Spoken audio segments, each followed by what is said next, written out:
오늘 이렇게 여러분 하나님의 은혜로 주님 앞에 나와 하나님을 예배하는 것이 하나님께서 우리에게 주신 큰 은혜요 축복인 것을 믿으시기를 바랍니다. 오늘 저는 여러분 함께 해주신 본문의 말씀을 가지고 우리 10계명이죠. 10가지 계명에 관한 그러한 말씀을 여러분과 함께 나누면서 은혜를 상고하고자 합니다. 이스라엘 백성들의 어떤 삶을 이루는 중심은 바로 율법입니다. 여러분에게 말씀드렸습니다만 모세오경이죠. 토라라고 하는 모세오경에는 613가지의 그러한 율법이 나옵니다. 거기에서 이제 부정적인 명령과 긍정적인 명령이 있다라고 이렇게 말씀을 드렸어요. 그래서 긍정적인 명령은 248가지가 있고 부정적인 명령은 365가지가 있다. 사람의 뼈 이렇게 마디마디가 보통 248마디라고 이야기합니다. 의학적으로 분명하게 증명이 된 건 아닙니다만 유대인들은 그렇게 이해를 한다고 그래요. 우리 인간이 가지고 있는 뼈 마디가 총 248개라고 합니다. 그래서 248개의 뼈를 가지고 살아가는 인간이 365일 동안 늘 빠짐없이 지켜야 하는 것, 그것이 바로 율법, 613가지 율법이다라고 이야기를 합니다. 아무튼 이렇게 이스라엘 삶의 여러분 중심은요, 바로 이 하나님이 주시는 율법의 말씀입니다. 그리고 그 율법의 핵심이라고 할 수 있는 것이 바로 오늘 여러분 함께 읽으신 본문의 말씀에 나오는 이 10계명이라고 말할 수 있습니다. 사람이 하나님께 가까이 나가려면 어떻게 해야 될까요? 또 그가 어떤 분인지, 또한 그가 우리에게 요구하시는 것이 무엇인지를 우리는 과연 어떻게 알 수 있을까요? 우리 하나님과 여러분 친밀한 관계, 친밀한 교제를 위해서는 우리가 분명히 그걸 알아야 합니다. 우리가 어떻게 하면 하나님께 가까이 나갈 수 있는지, 하나님이 어떤 분인지, 또 하나님께서 우리에게 요구하시는 것은 무엇인지를 여러분 분명히 알아야 한다라는 거죠. 여러분, 그래야 하나님과의 이 바른 관계, 또 친밀한 관계를, 친밀한 교제를 우리가 나눌 수 있게 되는 겁니다. 하나님은 오늘 우리에게 참 인격적인 관계를 요구하십니다. 주종관계, 주인과 종으로서 막 명령하고 복종하는 그런 관계가 아니라 인격적인 관계를 하나님은 요구하고 계세요. 그래서 서로 좀 대화가 통하는 관계가 되길 원하시고, 서로 마음을 주고받을 수 있는 관계가 되길 원하시고, 서로를 존대하며 또 서로의 뜻을 존중해 주는 그런 관계 속에 하나님과 우리가 있기를 원하신다라는 겁니다.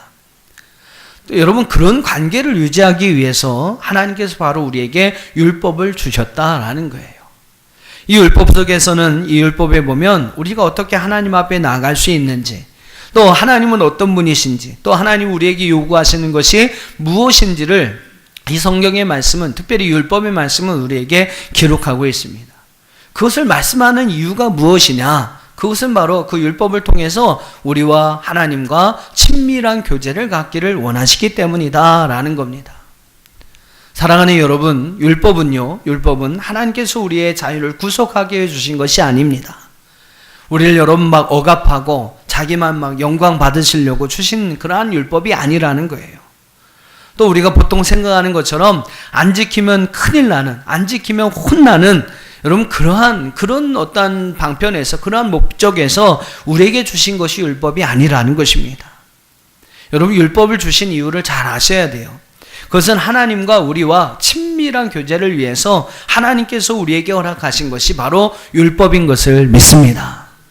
그러니까 하나님은 하나님과 우리와 인격적인 관계, 좀 더 친밀한 관계를 갖기를 원하셔서 우리가 어떻게 하나님 앞에 나갈 수 있는지, 또 하나님이 어떤 분이신지, 또 하나님께서 우리에게 원하시고 요구하시는 것이 무엇인지를 우리에게 말씀하여 주고 있어요. 그것이 바로 여러분 율법이라는 겁니다. 그러니까 여러분, 이 율법 속에는 하나님의 마음이 담겨 있어요. 또 이 율법에는 하나님의 기준과 요구가 담겨 있습니다. 그러니까 여러분, 우리가 보통 사람과의 교제할 때도 그렇지 않습니까? 아무나 교제하지 않아요. 아무나 교제하지 않습니다. 자기 나름대로의 여러분 기준이 있어요. 자기 나름대로 어떤 요구가 있습니다. 그리고 그 요구에 합당한 사람하고 여러분 교제하게 되는 것이죠. 보통 여러분 끼리끼리 논다고 하지 않습니까? 그러니까 서로의 기준이나 서로의 요구가 맞는 사람끼리 우리가 함께 교제하는 겁니다. 하나님도 여러분 마찬가지라는 거예요. 그래서 하나님께서 우리에게 그러한 기준과 그러한 요구를 우리에게 보여주셨다는 겁니다. 그것이 여러분 바로 율법이라는 거죠. 그리고 그 율법의 핵심이 오늘 여러분과 함께 살펴보게 될 10가지 계명이 나와 있는 바로 이 십계명에 관한 말씀입니다. 여러분이 잘 아시는 것처럼 이 십계명을 크게 두 부분으로 나눌 수 있어요. 크게 두 부분으로 나누면 어떻게 나눕니까? 1계명부터 4계명까지 대신관계, 대신계명이다라고 이야기를 하죠. 그래서 하나님과의 관계 속에서 우리가 지켜야 할 계명, 그것이 1계명부터 4계명까지 말씀이에요. 그래서 대신계명이다라고 이야기를 합니다. 그 다음에 이제 5계명부터 10계명까지는 대인계명이다라고 이야기를 합니다. 즉 사람과의 어떤 관계 속에서 우리가 지켜야 할 그러한 계명이 바로 5계명부터 10계명까지의 말씀이라는 거예요. 하나님과의 관계에서 우리가 지켜야 할 계명이 있고 사람들과의 관계에서 지켜야 할 계명이 있다라는 겁니다. 또 여러분 이 십계명을 세 부분으로, 세 단락으로 나누기도 합니다. 여러분 표를 보여드릴게요. 1계명부터 4계명까지를 하나 이제 묶음으로 나누고 5계명, 6계명, 7계명, 9계명, 8계명이 중간에 빠져 있죠. 8계명은 또 이제 한 칸 내려와서 8계명과 10계명. 여러분 지금 표를 통해서 보시는 것처럼 이렇게 세 묶음으로 나누기도 합니다. 그래서 1계명부터 4계명까지는 하나님에 대한 믿음과 하나님을 경외하라는 계명이 기록되어 있고 5, 6, 7, 9계명은 사람을 사랑하라는 계명이, 또 8계명과 10계명은 이제 뭐 도적질하지 말라, 남 이웃의 것을 탐내지 말라, 뭐 이런 이야기를 통해서 물질과 소유에 대한 계명을 우리에게 말씀하고 있다라고 이야기를 합니다. 그러니까 이 세 가지를 이렇게 하나로 해서 십계명을 뭐라고 이야기하냐면 한마디로 이야기해서 위로는 하나님을 잘 섬기고 옆으로는 사람을 사랑하고 아래로는 소유를 바르게 사용하라. 여러분 십계명을 이렇게 세 마디로 세 그러한 어떤 단어들로 요약할 수 있다라는 거예요. 한번 따라해 보실까요? 위로 하나님을 잘 섬기고 옆으로 사람을 사랑하고 아래로는 소유를 바르게 사용하고, 이것이 이제 십계명을 세 부분으로 나눴을 때에 한마디로 이렇게 요약할 수 있는 방법이, 위로는 하나님을 잘 섬겨라, 옆으로는 사람을 사랑하라, 아래로는 너에게 주어진 그 소유들을 바르게 사용해라. 미전풍이라고 하는 일본의 신학자가 있습니다. 그 신학자분이 십계명 안에 있는 세 가지 축복에 대해서 이야기를 했다고 합니다. 십계명 안에 있는 세 가지 축복이 무엇이냐? 하나님을 믿음으로 신통하고, 즉 하나님과 통하고, 그렇죠? 하나님을 믿음으로 신통하고, 사람을 사랑함으로 상통하고, 서로 사람끼리 서로 잘 통하고, 소유를 바르게 사용함으로 형통할 수 있다. 한번 따라해 볼까요? 하나님을 믿음으로 신통하고, 사람을 사랑함으로 상통하고, 소유를 바르게 사용함으로 형통한다. 그것이 바로 우리가 가져야 할 믿음이고 하나님이 바로 십계명의 말씀을 통해서 우리에게 주신 세 가지 축복이다라고 그는 이야기를 합니다. 하나님을 믿는 믿음으로 하나님과 통하고요. 사람을 사랑하는 그 마음으로 사람끼리 서로 상통하고, 소유를 바르게, 하나님이 주신 그 소유를 바르게 잘 사용함으로 우리의 인생이, 우리의 삶이 형통하게 될 수 있다. 이것이 여러분 바로 십계명을 통해서 하나님께서 우리에게 주시는 세 가지 복이다라고 이야기를 합니다. 그렇습니다. 여러분 십계명은요 이렇게 하나님과의 관계, 이웃과의 관계, 소유에 대한 어떤 올바른 개념을 가지고 우리가 어떤 삶을 살아가야 하는지, 또 그런 삶을 통해서 우리가 하나님 앞에 어떻게 나아가야 하는지, 그리고 어떻게 하나님과 교제하면서 우리의 삶을 살아가야 하는지를 우리에게 말씀하고 있다라는 거예요. 자, 여러분 십계명에 대해서 그동안 어떤 생각을 가지고 계셨습니까? 십계명을요 꼭 우리를 심판하실 하나님의 잣대로만 생각하셔는 안 된다라는 겁니다.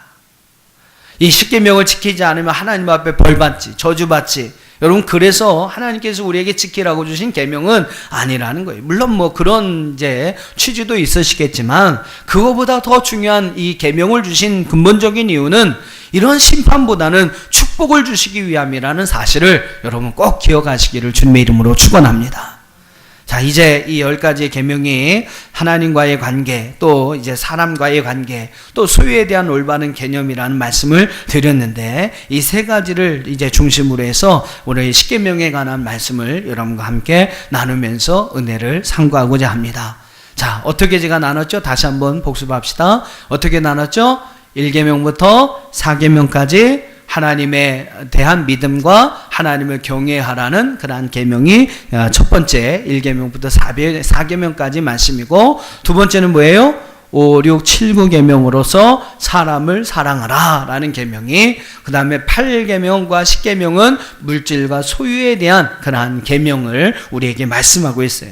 이 3가지의 어떤 단락을 가지고 10계명의 말씀을 한번 정리해 보고자 합니다. 자, 첫 번째는 바로 1계명부터 4계명까지 나와 있는 말씀이에요. 하나님에 대한 믿음과 하나님을 경외하라는 그러한 계명이 1계명부터 4계명까지의 말씀입니다. 1계명부터 4계명까지는 오늘 본문의 말씀, 여러분 3절 말씀부터 11절 말씀 속에 기록되고 있습니다. 3절로 여러분 11절 말씀, 우리 아까 읽었으니까 읽는 것은 제가 생략하도록 하겠습니다. 3절부터 12절까지 말씀 이렇게 한번 쭉 훑어보세요. 자, 1계명이 무엇입니까? 1계명은 하나님 외에 다른 신을 내게 두지 말지니라 라고 말씀하고 있어요. 하나님 외에 다른 신을 내게 두지 말라. 이것이 여러분 하나님과의 관계에서 하나님에 대한 믿음과 하나님을 경외하는 그러한 계명 가운데 우리가 지켜야 할 첫 번째 계명이라는 거예요. 하나님 외에 다른 신을 내게 두지 말라. 우리 한국교회의 어떤 초창기 시절에 있었던 재밌는 예화가 있습니다. 어느 시골교회에서 이제 예수님을 이제 믿고 이제 세례를 받기를 위해서 이제 세례 문답을 하는 그러한 과정에 있었어요. 어떤 할머니 한 분에게 이제 목사님이 묻습니다. 예수님께서 어떻게 돌아가셨습니까? 그랬더니 할머님이 들은 이야기는 있거든요. 그래서 대답하신 뭐라고 이야기하냐면 연못에 빠져 죽으셨습니다. 그렇게 얘기하십니다. 연못에 빠져 돌아가셨습니다. 그러니까 이 할머니는 무슨 얘기를 들으셨냐면 뭔가 못 박혀 죽으셨다라는 이 내용을 들으신 거예요. 근데 그게 이제 잘 모르니까, 이제 성경에 대한 내용을 잘 모르시니까, 못에 아마 이렇게 박혀서 죽으셨다. 그러니까 연못에 빠져 돌아가셨나 보다. 이렇게 잘못 생각하시고, 목사님의 그러한 물음에, 연못에 빠져 죽으셨습니다. 라고 이야기를 했어요. 이 목사님이 좀 이렇게 답답한 마음에 한 가지를 더 묻습니다. 첫 번째 계명이 있는데 나 외에 다른 신을 두지 말라라고 했는데 이것이 무슨 뜻인지 아십니까? 이렇게 할머니에게 물어봤어요. 그 목사님 물음에 이 할머니가 아주 자신 있게 대답을 하십니다. 예, 알고요. 알고 말고요. 예, 예배당에 와서는요 남의 신을 신고 돌아가서는 안 된다는 이야기입니다. 그냥 자신 있게. 그때 여러분 신발이 귀하지 않습니까? 그래서 이제 신발도 이제 벗고 예배당에 들어가는 그러한 아마 이제 교회였나 봐요. 그러니까 이 할머니 얘기하는 말씀하시는 게 예배당에 왔다가 돌아갈 때는 절대로 남의 신을 신고 가서는 안 됩니다. 이렇게 이제 이야기를 했다고 합니다. 그러니까 여러분 잘 아셔야 돼요. 잘 아셔야 돼요. 대충 들으시고 이렇게 그냥 대충 때려 맞추시면 안 됩니다. 옛날 초대교회 초창기니까 우리가 웃고 넘어갈 수 있겠지만 요즘 이렇게 얘기하시면 무식하다고 흉보입니다. 그러니까 잘 아셔야죠. 제대로 아셔야 돼요. 자, 여러분 1계명의 뜻이 무엇일까요? 1계명의 뜻하는 바가 무엇일까요? 1계명에서 우리에게 말씀하는 것은 한마디로 얘기하면 예배의 대상을 이야기합니다. 우리가 사랑하고 우리가 섬겨야 할 대상에 대해서 이야기하고 있어요. 우리가 예배하고 경배하고 섬기며 사랑해야 할 분, 그분은 오직 유일한 여호와 하나님 한 분이라는 사실입니다. 1계명은 그 사실을 오늘 우리에게 분명하게 말씀하고 있어요. 하나님 외에 다른 신을, 여러분 다른 것을 섬기거나 경배하거나 사랑하거나 여러분께 경배해서는 안 된다라는 이야기예요. 자, 2계명을 또 한번 보시죠. 2계명은 뭐라고 말씀하냐면 한마디로 얘기하면 어떠한 우상도 만들지 말라, 어떠한 형상도 만들지 말라라는 것이 바로 이 계명의 내용입니다. 4절부터 여러분 5절 상반절까지 말씀 보면 너를 위하여 새긴 우상을 만들지 말고 그 우상을 새기는데 하나님을 위한 것이 절대 아니에요. 너 자신을 위하여 새긴 우상을 만들지 말고, 또 위로 하늘에 있는 것이나 아래에 땅에 있는 것이나 땅 아래 풀 속에 있는 어떤 형상도 만들지 말며 그것에게 전하지 말며 그것을 섬기지 말아라 라고 말씀하고 있습니다. 여러분, 이 두 번째 계명이 의미하는 바가 무엇일까요? 그것은요, 예배의 자세를 이야기합니다. 예배의 자세, 우리가 하나님을 섬기고 하나님을 예배하고 하나님을 사랑할 때 어떤 자세를 가지고 하나님을 섬겨야 하느냐, 하나님을 섬기는 자의 자세에 대해서 이야기하는 것이 바로 여러분 두 번째 계명이라고 할 수 있어요. 하나님이 만드신 피조물을 여러분 하나님처럼 경배하거나 섬겨서는 안 된다라는 겁니다. 세상에는요, 하나님을 대신할 수 있는 그 어떤 것도 있을 수 없다라는 거예요. 이 세상에 있는 어떤 것으로 여러분 우리가 우리 하나님을 표현할 수가 있겠습니까? 여러분, 이 세상을 만드신 분이 바로 우리 창조주 하나님 아니십니까? 그 하나님의 손에 의해서 만들어진 것이 이 모든 천하 만물이라는 거죠. 근데 여러분, 거기에서 어떤 것을 가지고 하나님을 여러분 대신할 수 있는 것을 표현할 수가 있겠느냐라는 거예요. 이 세상에 여러분 어떤 것으로도 우리는 다 그분을 하나님에 대해서 표현할 수가 없습니다. 왜냐하면 그분은 이 세상의 모든 것을 창조하신 창조주 하나님이시기 때문입니다. 근데 어떻게 여러분 하나님에 의해서 창조된 그 피조물을 가지고 여호와 하나님을 대신할 수가 있겠느냐라는 것입니다. 어떻게 우리가 하나님은 이런 분이다 라고 단언할 수 있을까요? 각자 하나님에 대한 믿음과 신앙은 있어요. 근데 여러분, 그것이 하나님의 전부가 될 수는 없습니다. 극히 일부분이죠. 뭐 이렇게 장님이 코끼리 만질 때 어떤 부분은 이렇게 귀를 만지고 이렇게 생겼습니다. 다리를 만지고 이렇게, 꼬리를 만지고 이렇게 생겼습니다. 라고 이야기를 할 수 있습니다. 그것이 여러분 코끼리 전체는 아니죠. 그들이 만졌던, 경험했던 일부분의, 극히 일부분에 일부분에 국한된 그러한 이야기라는 것입니다. 하나님에 대해서, 우리가 하나님에 대해서 표현할 때도 마찬가지예요. 그분에 대한 어떠한 형상을 만들어서 우리의 여러분 생각으로 그분을 제한하려고 한다면 그것은 하나님을 모욕하는 일이라는 것입니다. 금송아지 우상을 만들어 놓고, 금송아지를 만들어 놓고 이것이 앞으로 우리를 이끌 하나님이다 라고 여러분 이스라엘 백성들이 기뻐하고 좋아하지 않았습니까? 그런 일은 여러분 하나님을 모욕하는 것이죠. 하나님이 여러분 어떻게 생겼는지 알기나 압니까? 하나님이 어떤 분인지 알기나 알아요. 근데 자기 인간의 생각으로 하나님이라고 만들어 놓고 그 하나님을 그 자기들의 어떤 생각으로 제한하려고 하고 있다라는 겁니다. 이것은 하나님을 모욕하는 일이라는 거예요. 사랑하는 성도 여러분, 꼭 형상을 만들어서 그분을 섬기는 것만이 하나님의 능력을 제한하는 것이라고 말할 수 있겠습니까? 아닙니다. 때로는요, 우리가 믿음이 없어서 그분의 능력을 제한할 수도 있어요. 하나님 뭐든지 하실 수 있는 분인데, 에이, 이거는 하나님도 안 될 거야. 하나님도 하실 수 있겠어. 죽어라 기도해놓고 나중에 가서 돌이키면서 하는 말이, 아유, 하나님도 안 되겠죠. 하나님도 못 하시겠죠. 여러분, 그렇게 이야기를 한다면 우리의 어떤 작은 능력, 우리의 작은 생각으로 바로 하나님의 능력을, 하나님의 어떠한 그 능력을 제한하는 잘못을 우리가 범하고 있다는 겁니다. 하나님에 대해서 의심하거나 하나님에 대한 불신앙을 갖는 것, 여러분 그것이 바로 이 계명을 해야 하는, 이 계명을 범하는, 제2계명을 범하는 우리의 죄악이 된다라는 겁니다. 우리는 우리 스스로 하나님의 역사를 축소하거나 하나님의 능력을 제한하는 잘못을 행해서는 안 됩니다. 하나님을 섬기는 바른 자세를 가지고 살아가야 해요. 그것이 여러분 무엇입니까? 하나님만을 온전히 믿고 하나님만을 온전히 신뢰하고 하나님만을 믿고 따르는 그러한 마음, 그러한 믿음을 하나님 우리에게 요구하시는 거죠. 하나님께 다 맡기라는 거예요. 하나님께 다 맡기는. 할 수 있거든이 무슨 말이냐? 믿는 자에게는 능히 하지 못할 일이 없느니라. 할렐루야.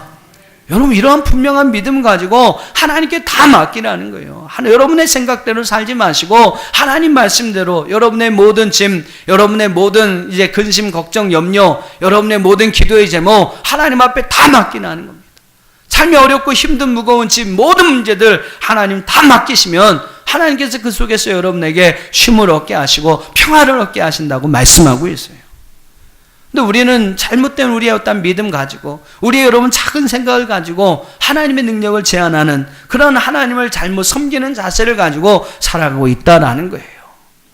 사랑하는 성도 여러분, 오늘 이 사실을 분명히 믿으시고 하나님에 대한 그러한 믿음으로 살아가는, 하나님을 여러분 최고의 가치로 두고 그 무엇도 하나님을 대신할 수 없다는 분명한 사실을 굳게 믿고 하나님만을 믿고 하나님만을 의지하며 하나님께 여러분의 모든 것을 내어 맡기고 살아갈 수 있는 저와 여러분이 될 수 있기를 주님의 이름으로 축원합니다. 이게 여러분 2계명, 하나님을 섬기는 자세에 관한 이야기라는 거죠. 자, 3계명은 무엇입니까? 3계명은 내 하나님 여호와의 이름을 망령되게 부르지 말라. 이게 여러분 3계명의 내용이에요. 자, 1계명의 의미는 무엇이었습니까? 예배의 대상이라고 말씀드렸죠. 2계명은 예배의 자세라고 말씀을 드렸습니다. 이 3계명은 예배의 정신을 이야기합니다. 하나님을 섬기고 하나님을 사랑하는 자로서 어떤 정신을 가지고 하나님을 섬기고 하나님을 사랑해야 하느냐. 한마디로 이야기하면 거룩이라는 말로 요약될 수가 있어요. 우리 하나님은 거룩하신 분이십니다. 거룩이라는 히브리어 말은 카다시라고 하는 말인데 이 뜻은 구별되다라는 뜻을 가지고 있어요. 즉 하나님은 오늘 우리와 본질적으로 구별되시는 분, 다른 분이다라는 거예요. 근데 여러분, 그런 우리가 어떻게 여호와의 이름을 망령되게 부르고 어떻게 우리가 그 여호와 앞에서 망령되게 행할 수 있느냐라는 겁니다. 하나님과 우리는 근본적으로 다르고 하나님과 우리는 본질적으로 여러분 다른 그런 상황이고 다른 이들인데 어떻게 여러분 그 하나님의 이름을 우리가 마음대로 부르고요, 어떻게 우리가 그 하나님 앞에서 마음대로 살 수 있느냐라는 거예요. 하나님 앞에 행하는 모든 것은 여러분 다 구별되어져야 한다는 사실을 믿으시기를 주님의 이름으로 축원합니다.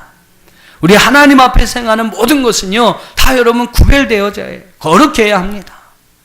오늘도 여러분 이렇게 예배하는 시간, 하나님 앞에 나와서 예배를 드리는데 여러분 이 예배하는 시간도요 구별되어져야 한다는 거예요. 그러니까 여러분이 사용하는 여러 시간들 중에 그냥 잠시 잠깐 나와가지고 1시간 예배 드리고 돌아가는 시간이 되는 게 아니라 나 여러분 바쁘고 귀중한 그 시간 가운데 하나님을 위해서 여러분 구별된 그러한 시간으로 하나님은 하나님 앞에 나와 하나님께 예배 드리길 원하시고 계신다라는 겁니다. 똑같이 여러분 나와서 우리가 1시간 하나님 앞에 예배 드린 거지만 틀리다는 거예요. 근데 어떤 사람은 잠깐 와가지고 1시간 예배 드리고 그냥 시간 때우고 돌아가는 사람이 있고 어떤 사람은 일주일 동안 이 시간을 위해서 준비하는 겁니다. 여러분 그렇게 하나님 앞에 와서 예배하는 사람하고 여러분 그냥 왔다가 그냥 1시간 때우고 돌아가는 사람하고의 예배의 마음은 달라진다라는 겁니다. 우리가 하나님 앞에 드리는 예물도 여러분 마찬가지라는 거예요. 그냥 헌금 시간이 됐네, 주머니에 이렇게 뒤져가지고 지갑을 이렇게 찾아가지고 그냥 드리는 예물이 아니라 하나님은요 구별되어진 예물을 원하신다는 거예요. 이미 여러분 뭐 며칠 전부터 성경 쪽에 이렇게 헌금을 잘 이렇게 두었다가 기도하는 마음을 가지고 여러분 이제 그 어떤 마음을 쫙 담아가지고 헌금 시간에 준비된 예물을 하나님 앞에 드리는 것, 여러분 그것은 다르다라는 겁니다. 하나님 우리가 드리는 예물도 그렇게 구별되어진 예물이 되기를 원하신다는 거예요. 하나님을 위해 봉사하는 것도 주의 일을 감당하는 것도 여러분 마찬가지입니다. 그냥 시간이 있으면 하고 없으면 많은 그런 봉사나 헌신이 아니래요.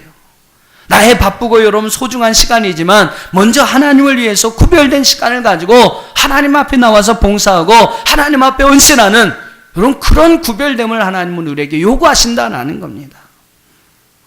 어떻습니까 여러분? 그러한 구별됨을 가지고 하나님을 예배하고 하나님 앞에 예물을 드리고 하나님 앞에 봉사하고 헌신하는 삶을 살아가고 계십니까? 여러분 우리가 이왕 하나님을 섬기고 하나님을 사랑하고 하나님을 예배하는 삶을 살아가려면 분명한 그런 구별됨이 있어야 하지 않을까요? 하나님 바로 그것을 통해서 오늘 우리의 예배를 받으시고 우리와의 그러한 인격적인 관계 속에서 우리 가운데 함께 해주셔서 우리에게 필요한 모든 은혜와 사랑과 축복을 공급해 주시는 줄로 믿습니다. 자, 네 번째 계명이 있어요. 네 번째 계명은 8절에 잘 나와 있는데 8절을 보시면 안식일을 기억하여 거룩하게 지키라 라고 말씀하고 있습니다. 1계명 예배의 대상, 2계명은 예배의 자세, 3계명 예배의 정신이라고 이야기한다면 이 4계명은 행함을 말씀하고 있습니다. 구체적으로 여러분 하나님을 경외하고 하나님을 섬기고 사랑하는 자로서 우리가 행할 것이 있다라는 것을 4계명 우리에게 가르쳐주고 있어요. 구체적으로 여러분 행하라 라고 말씀하고 있습니다. 특별히 여러분 8절에서 강조하는 것이 무엇입니까? 우리가 무엇을 행해야 돼요? 하나님을 사랑하고 하나님을 섬기는 그러한 성도는 어떻게 살아가야 합니까? 안식일을 지키라는 거예요. 안식일을 기억하여 거룩하게 지켜라 라고 말씀합니다. 사계명을요, 참 중요한 것은 이 사계명을 안식일을 지켜라 라고만 이해하시는 분이 계시는데, 여러분 사계명은 그것만이 있는 게 아닙니다. 9절부터 11절까지 그 말씀이 쭉 이어지고 있어요. 자, 9절을 한번 보세요. 9절에 뭐라고 그랬습니까? 엿새 동안 힘써 내 모든 일을 행할 것이다 라고 말씀하고 있어요. 안식일을요, 여러분 그 날만, 안식일 날만을 거룩하게 구별해서 지키는 것, 여러분 그것이 끝이 아니라는 거예요. 우리가 지켜야 할 것이 또 있습니다. 그것은 뭐냐면 엿새 동안 열심히 일어나는 거예요. 하나님의 말씀하신 안식일은 엿새 동안 열심히 일을 한 사람에게 주시는 안식이고 축복이라는 사실입니다. 그것이 여러분 안식일의 개념이라는 거예요. 엿새 동안 열심히 일하고 일곱째 날은 하나님 앞에 나와서 하나님 주시는 안식과 축복을 받으라. 그리고 다시 재충전해서 다시 나가서 너희 엿새 동안 또 열심히 살아라. 여러분 이것이 안식일의 그 개념이라는 것입니다. 11절 하반절을 한번 또 보세요. 11절 하반절에 보면 나 여호와가 안식일을 복되게 하여 그날을 거룩하게 하였느니라 라고 말씀하고 있습니다. 여러분 안식일은요 복된 날입니다. 할렐루야. 안식일은 복된 날이에요. 하나님께서 오늘 우리에게 복 주시기로 약속한 날이라는 겁니다. 우리가 하나님을 위해서 여러분 이 주일을 거룩하게 구별하여 하나님 앞에 드리는 것처럼 하나님은 바로 오늘 우리를 위해서, 바로 우리를 축복하기 위해서 이 날을 거룩하게 구별하여 우리를 위해 주셨다라고 우리에게 말씀하고 있습니다. 바로 여러분 11절에 그 얘기 아닙니까? 안식일을 복되게 하여 그날을 거룩하게 하셨다. 우리가 여러분이 주일을 거룩하게 구별하여 하나님을 위하여 드리는 것처럼 하나님 역시도 이 날을 축복하셨고 이 날을 거룩하게 구별하여서 바로 우리를 위하여 주셨다는 거예요. 아멘이 안 나오시는데 정말 크게 아멘해야 할 이야기인데요. 여러분 11절 한번 보세요. 11절 한번 같이 읽어보겠습니다. 또 중요한 말씀이니까 한번 같이 읽어보시죠. 11절 시작.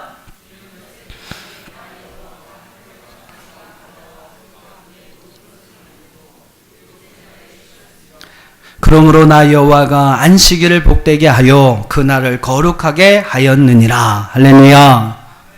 창조주 하나님께서 왜 엿새 동안 일하셨습니까? 창조주 하나님께서 왜 엿새 동안 일하셨어요? 한마디로 이야기하면 인간을 축복하기 위해서 그분은 일하셨습니다. 6일간의 여러분 창조를 위해서 하나님이 힘껏 수고하셨어요. 그리고 이 모든 만물을 다 창조하셨습니다. 그리고 맨 마지막에 인간을 창조하셔서 그 인간에게 하나님께서 그 모든 것을 주십니다. 그리고 그 속에서 생육하고 번성하고 땅에 충만하고 땅을 정복하고 모든 것을 다스려라. 여러분 하나님께서 인간에게 주신 축복입니다. 6일 동안 그 모든 만물을 하나님께서 힘껏 창조하시고요. 인간에게 그 모든 것을 다 주셨다는 거예요. 이것이 여러분 하나님의 6일간의 창조의 비밀입니다. 하나님 바로 우리 인간을 축복하시기 위해 우리 인간을 위하여 하나님께서 그러한 땀 흘리는 수고, 그러한 6일간의 창조로 하나님이 일하셨다는 것이죠. 그렇게 열심히 일하시고 하나님께서는 안식하셨습니다. 엿새 동안 열심히 일하신 하나님께서 일곱째 날에 안식하신 것처럼 6일 동안 열심히 일한 자는요 7째 날 하나님 앞에 나와서 안식하라는 거예요. 수고하고 무거운 짐진 자들아 다 내게 놓으라. 내가 너희를 쉬게 하리라. 하나님께서 여러분 하나님 앞에 나오는 자에게 쉼을 주신다고 약속하고 있어요. 바로 그 쉼을 주시기 위해서 여호와께서 그날을 복되게 하셨고, 할렐루야, 바로 우리를 축복하시기 위해서 하나님께서 친히 그날을 거룩하게 구별하여 놓으셨다라고 성경은 말씀하고 있습니다. 우리를 축복하려고, 여러분 우리에게 쉼과 안식을 주시려고 하나님 그날을 복되게 하시고 거룩하게 구별하여 주신 줄로 믿습니다. 여러분 오늘 이 자리, 예배하는 자리가 어떤 자리입니까? 이 날은요 여호와께서 우리에게 쉼과 안식을 주시려고 여호와께서 친히 복되게 하시고 친히 구별하여 주신 날인 것을 믿으시기를 바랍니다. 바로 우리를 위해서, 누구를 위해서? 여러분을 위해서, 여러분 한 사람 한 사람 나를 위해서 하나님 바로 그런 은혜를 주시려고, 그런 축복을 주시려고 이 날을 성별하셨고 바로 저와 여러분 부르셔서 하나님을 예배하게 하시는 줄로 믿습니다. 바로 여러분 이 날이 바로 그 날이라는 거예요. 바로 여러분 이 주일에 관한, 그러나 안식일에 관한 분명한 개념을 여러분 좀 바꿔보시기 바랍니다. 하나님을 위해서 하는 날이 아니에요. 하나님을 위해서 우리가 드린 날이 아닙니다. 바로 하나님께서 우리를 위하여 성별하시고 복주시기로 약속한 날이 바로 이 날이라는 거죠. 나를 위해서 쉼과 안식을 주시려고, 또 나를 복되게 하시려고, 나에게 여러분 은혜를 주시려고 하나님께서 친히 바로 나 같은 죄인을 위하여 거룩하게 구별하여 주신 이 날, 여러분 이 날이 바로 주일이라는 것을 기억할 수 있다면 주일을 성수하는 우리의 마음이 달라지지 않겠습니까? 1계명부터 4계명까지 이렇게 하나님께 예배하고 하나님을 섬기는 우리의 자세와 정신, 그리고 행함에 대해서 말씀하고 있어요. 바른 자세와 하나님께서 원하시는 올바른 정신을 가지고 하나님이 기뻐하시는 뜻대로 행하는 것, 바로 여러분 그것이 1계명부터 4계명까지 우리가 지켜야 할 계명이라는 것입니다. 자, 두 번째로 5절부터 5계명, 6계명, 7계명, 9계명에 대해서 한번 살펴보겠습니다. 이 계명은 아까도 말씀드렸지만 사람을 사랑하라는 계명이라고 말씀을 드렸어요. 여러분 사람과의 관계에서 제일 중요한 것이 무엇일까요? 사람과의 여러분 관계에서 제일 중요한 것이 무엇일까요? 그거는 이해와 용서와 포용이라고 말할 수 있습니다. 여호수아서 20장을 한번 좀 여러분 보세요. 성경 있는 분들은 한번 다 찾아보시기 바랍니다. 여호수아서 20장에 보면 도피성 제도에 관한 이야기가 나옵니다. 도피성 제도가 여러분 뭡니까? 20장 2절과 3절을 한번 읽어보겠습니다. 여호수아서 20장 2절과 3절 시작. 이스라엘 자손에게 말하여 이르기를 내가 모세를 통하여 너희에게 말한 도피성을 너희를 위하여 정하여 부지 중에 실수로 사람을 죽인 자를 그리로 도망하게 하라. 이는 너희를 위해 피해 보복자를 피할 곳이니라. 이 도피성 제도는 피해 보복을 막기 위해서 하나님께서 친히 만들어주신 제도였습니다. 어떤 사람이든지 여러분 그 도피성에 피하면 일단은 목숨을 면할 수, 죽음을 면할 수가 있는 거예요. 또 이 도피성 제도로 도피성 가운데 자기 몸을 피하는 사람은 어떠한 죄든지 일단은 보호를 받게 됩니다. 재판을 받거나 아니면 대제사장이 죽기까지 그 성에서 보호를 받을 수 있게 하는 법이 바로 이 도피성이에요. 비록 사람을 죽인 죄인이라 할지라도 그 도피성 안에 오면 일단 그 생명은 보호해 주는 것입니다. 그러니까 여러분 중요한 사실은 무엇이냐면 이 도피성 제도가 언제 만들어졌느냐라는 거예요. 여호수아서 여러분 20장은 언제냐면요, 여호수아와 이스라엘 백성들이 이제 가나안을 다 정복합니다. 완전히 다 정복하진 않습니다만 많은 지역을 정복합니다. 그리고 그 지역을 12지파들에게 다 나눠줘요. 분배합니다. 그리고 이제는 그 땅에 거주하여 살려고 합니다. 바로 그럴 때에 모든 준비가 다 되고 그 땅에 거주하기만 하면 되는 그때에 하나님께서 이스라엘 백성들에게 허락하신 가장 첫 번째 되는 제도가 바로 여러분 도피성 제도라는 거예요. 즉 하나님은 이스라엘 백성들에게 그들이 가나안 땅에 정착하는 삶을 살아갈 때 무엇보다 필요한 것이 무엇인지를 바로 이 도피성 제도를 통해서 말씀하고 있는 거예요. 이제 서로 정착해서 함께 어울려가며 살아가야 할 사람들에게 가장 중요하게 필요한 것이 무엇이냐? 그것은 여러분 도피성 제도라는 거예요. 그러니까 무조건 좀 포용해주고 안아주고 여러분 용서해주고 이해해주라라는 겁니다. 도피성으로 여러분 피나는 사람은 무조건 받아줘야 합니다. 일단 여러분 받아주고 재판할 시간까지 그를 보호해주는 거예요. 그 사람이 실수로 사람을 죽였든지 고의로 죽였는지 그 사람이 죄가 분명하게 판단된 때까지, 그리고 또 뭐 용서받아야 할 수 있다면 용서받을 때까지 그를 보호하여 주는 것이 바로 도피성 제도입니다. 그러니까 일단은 무조건 수용하라는 거예요. 포용하라, 받아줘라. 그리고 부지 중에 실수로 행한 그의 잘못이라면 용서해 줘라 라는 거예요. 여러분 사람과의 관계에서 필요한 것이 바로 이것입니다. 이해, 용서, 포용이에요. 관용입니다. 그냥 안아주는 거예요. 끌어주는 것입니다. 여러분 그 관계가 이루어지지 못한다면 인간관계는 성립될 수가 없습니다. 서로 잘해야 인간관계 될까요? 아닙니다. 10가지 잘해도 한 가지 잘못해서 돌아서는 것이 바로 우리 인간의 관계예요. 그러니까 잘한다고 여러분 소용이 없어요. 그러니까 뭐든지 이해하고 포용하고 관용을 베풀고 용서하는 마음이 있어야만 인간관계가 유지될 수 있다는 겁니다. 한마디로 이야기하면 사랑이겠죠. 그래서 여러분 인간관계에 대해서 말씀하고 있는 5계명, 6계명, 7계명, 9계명은 바로 사람을 사랑하라는 계명에 대해서 우리에게 말씀하고 있어요. 자, 5계명을 한번 보세요. 12절. 5계명이 무엇입니까? 12절 같이 읽어보십니다. 시작.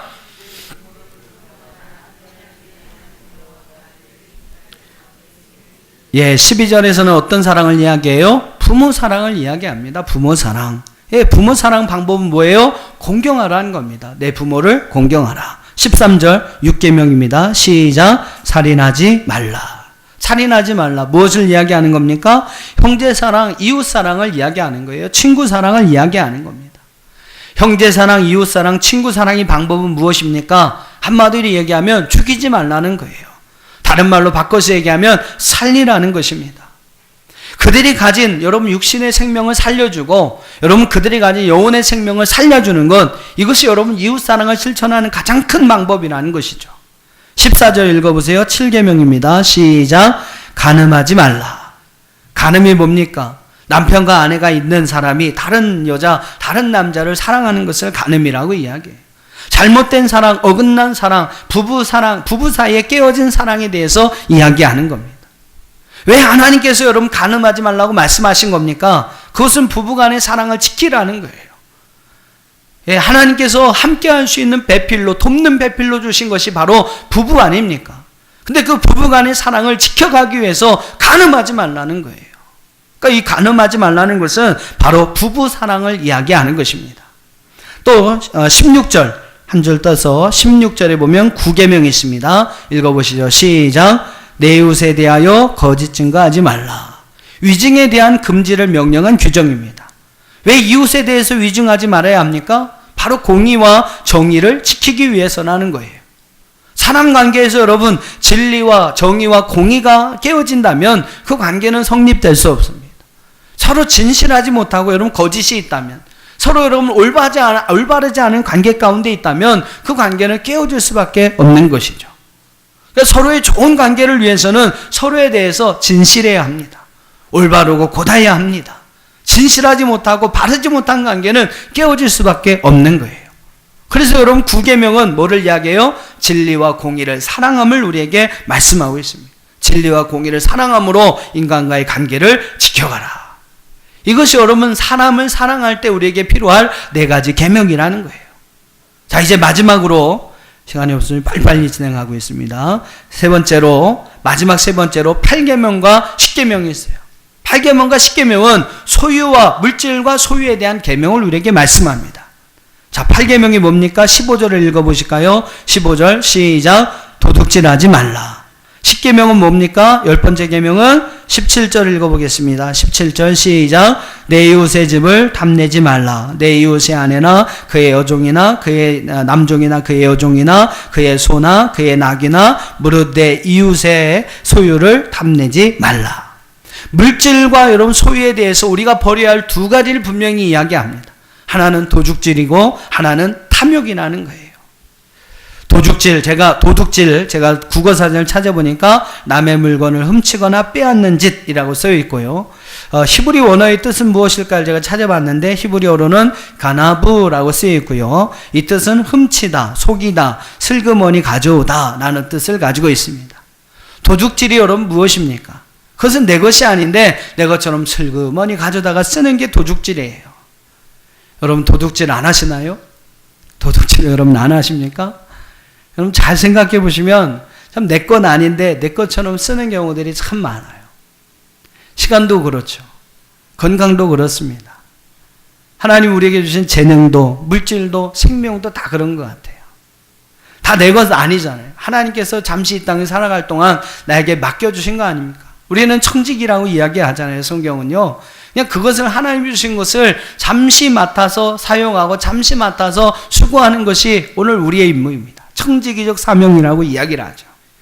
다 내 것 아니거든요. 하나님께서 그때마다 필요하셔서 우리에게 은혜로 주신 것인데 우리는 그걸 생각하지 못하고 다 내 것처럼 당연히 여기면서 내 마음대로 쓸 때가 너무나 많다는 것입니다. 때로는요 하나님을 위해 그것을 사용하라고 말씀하시는데 하나님 나라를 위해서 좀 사용하자고 요구하시는데 우리는 안 됩니다. 내 겁니다. 끝까지 여러분 자기 마음대로만, 자기를 위해서만 사용하려고 한다는 것입니다. 언젠가는 여러분 하나님이 요구하시면 다 내려놓고 돌아가야 할 것이 바로 우리 인생인데, 끝까지 내 것이라고 고집하면서 살아가고 있는 어리석은 우리의 모습들이 있다라는 거예요. 이따 여러분 우리 헌금 시간에 함께 찬양하겠지만 이러한 복음 선거가 있습니다. 주님의 것을 내 것이라고 고집하며 살아왔네. 금은보와 자녀들까지 주님의 것을 내 것이라고, 천하님 업 내 것이라고 주의 일을 멀리했네. 주시니도 주님이시오 쓰시니도 주님이시다. 아버지여 철없는 종을 용서해 주옵소서. 아버지여 불충한 종을 용서해 주옵소서.